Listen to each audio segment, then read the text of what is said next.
Ang tanong, safe ba bumili ng rights lang na lupa? Ano ang mga pwedeng gawin?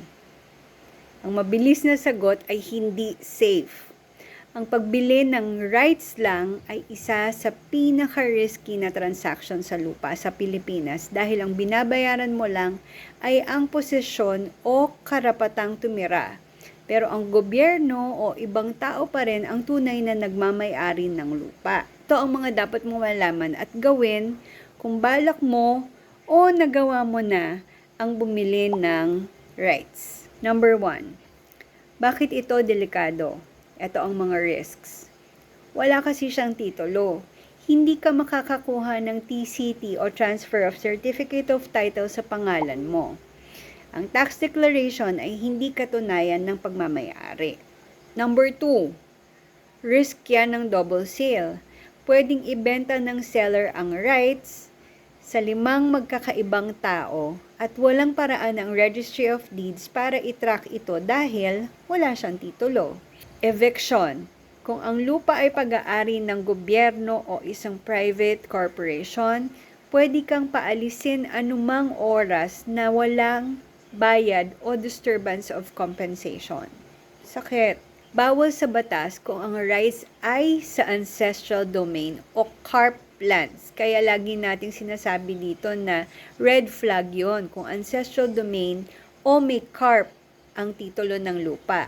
Ang pagbenta nito sa outsider ay null and void automatically sa ilalim ng batas. Ano ang mga dapat gawin kung itutuloy o nakabili na ng rights? Kung desidido ka o kailangan mong gawin ito, here are the extra diligence steps that you need to do.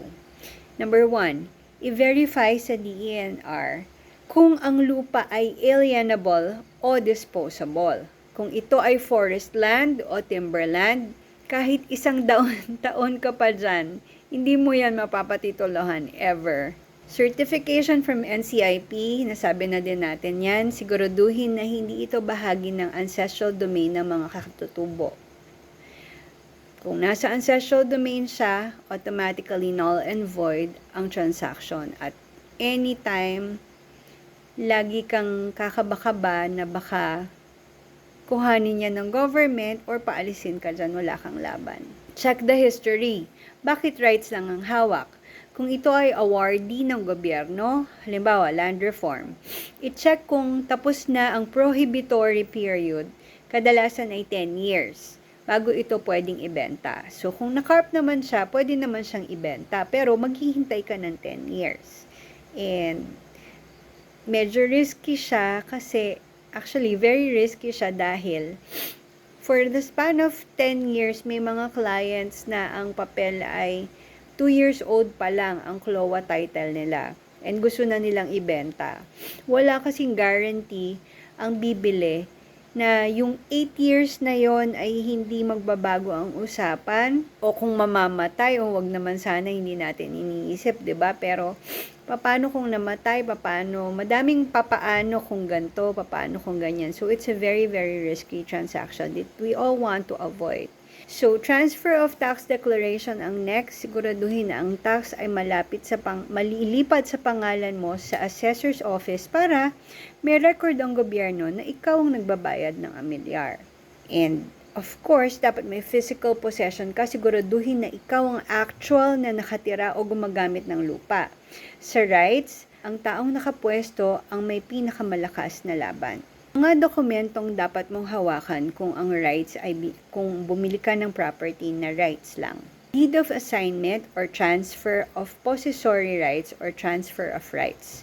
Dapat notaryado ito. Waiver of rights mula sa seller at kung may asawa, dapat dalawa silang pipirma. Original tax declarations, lahat ng lumang kopya hanggang sa pinakabago kung nagpasalin-salin, and survey plan na ginawa ng isang licensed geodetic engineer. Period. Barangay certification na nagpapatunay na ikaw ang kasalukuyang occupant at babala. Sa mata ng batas, ang rights ay claims lamang. Pwede itong mauwi sa mahabang demanda sa korte na mas mahal pa sa halaga ng lupang binili mo. Kung gusto mong malaman ang proseso kung papaano gagawing titulo ang isang rights o tax declaration lang ng lupa, follow for more.